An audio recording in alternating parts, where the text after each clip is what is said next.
గన్నవరంలో జరుగుతున్న mega parents teachers meeting లో సీఎం చంద్రబాబు మాట్లాడుతున్నారు. ఇప్పుడు లైవ్ చూద్దాం. ఈ రోజు నేను ఎంతో ఆనందపడుతున్నాను. 67,47,000 మంది పిల్లలకి 10,120 కోట్లు 42,70,000 మంది తల్లుల అకౌంట్ లో డబ్బులేసాం.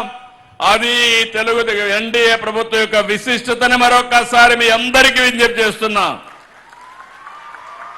ఒక్క గిరిజన ప్రాంతాల్లో 5,11,000 మంది 3,91,000 మంది తల్లుల ఖాతాలో 664 కోట్ల రూపాయలు జమ చేశాం.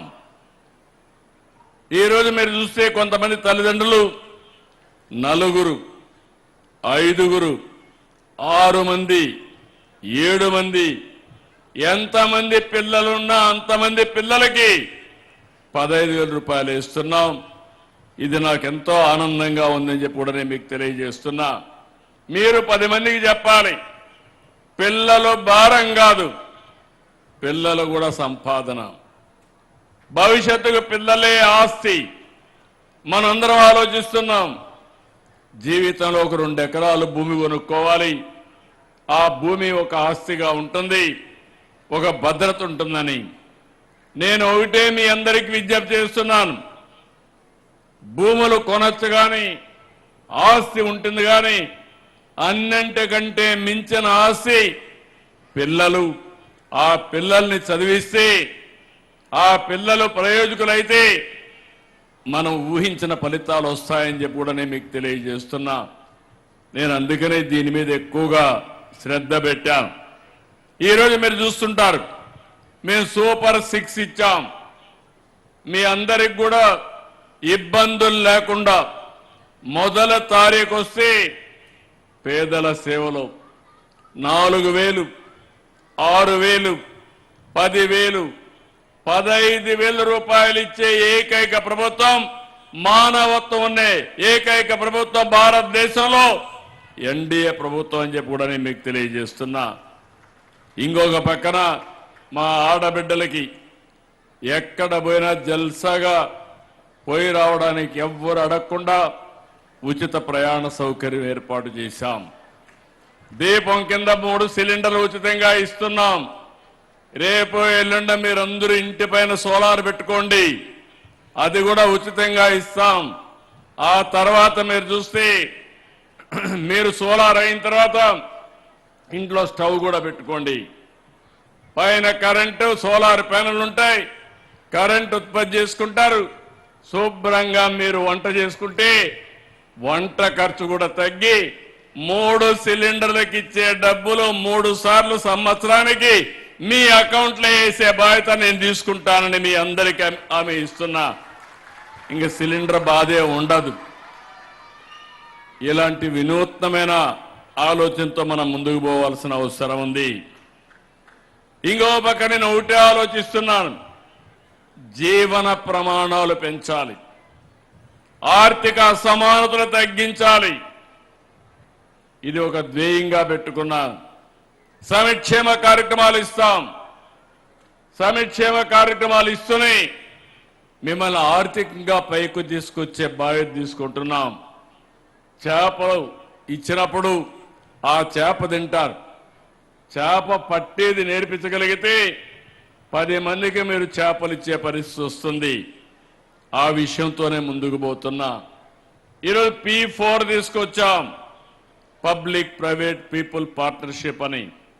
నేను ఒకటే ఆలోచిస్తున్నాను, ఈ ప్రభుత్వం ప్రతి ఒక్కరికి అండగా ఉంటాం. అదే సమయంలో పేదవాళ్ల జీవితాలను మార్చడానికి అనునిత్యం వినూత్నమైన కార్యక్రమాలతో మేము ముందుకు వస్తాం. ఈ విషయం మీరు గుర్తుపెట్టుకోవాలి. సంక్షేమ కార్యక్రమాలు ఒకటే కాదు, సంక్షేమ కార్యక్రమాలు అవసరం. ఈరోజు మీరు ఒక్కసారి చూస్తే ఈ ప్రభుత్వం అనేక విధాలుగా ఆలోచించాం. 10 లక్షల కోట్ల రూపాయల అప్పులతో ప్రారంభించాం. వడ్డీ కూడా 13-14%. ప్రభుత్వ ఆస్తులు తాకట్టు పెట్టారు. అక్కడి నుంచి ప్రభుత్వ ఆస్తులు తాకట్టు నుంచి విదిలించి 13% ఉండే వడ్డీని 9, 8.5, 8 కూడా తీసుకొచ్చే పరిస్థితికి వచ్చాం. అన్ని డిపార్ట్మెంట్లో సమస్యలు ఉండేటివి, జీతాలు ఇవ్వలేని పరిస్థితి. ఇప్పుడిప్పుడు జీతాలు ఇచ్చే పరిస్థితికి వస్తున్నాం.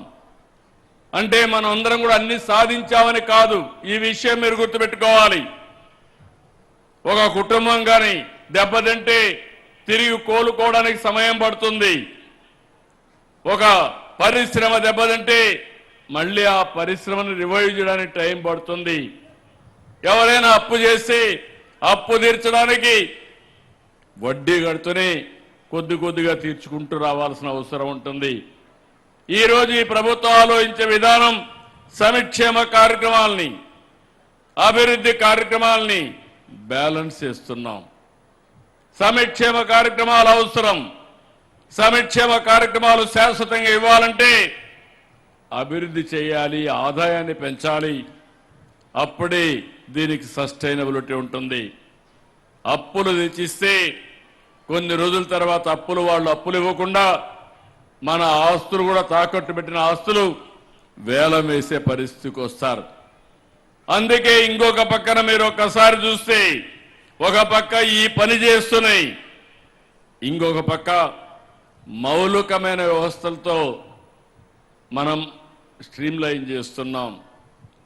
పిల్లల చదువు ప్రతి ఒక్క తల్లి తండ్రి ఆలోచించేది నా పిల్లలు బాగుపడాలని, మంచి చదువు చదువుకోవాలని, చదువుకొని మంచి పౌరులుగా తయారు కావాలని, జీవితంలో మళ్ళీ మిమ్మల్ని బాగా చూసుకోవాలని, సమాజానికి ఉపయోగపడాలని చెప్పి ఆలోచిస్తారు.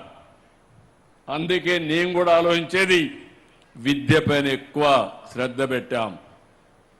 ఇంకో పక్కన మీరు ఆలోచిస్తే ఇక్కడంతా టీచర్లు ఉన్నారు, వాళ్ళందరినీ కూడా మనస్ఫూర్తిగా అభినందిస్తున్నా.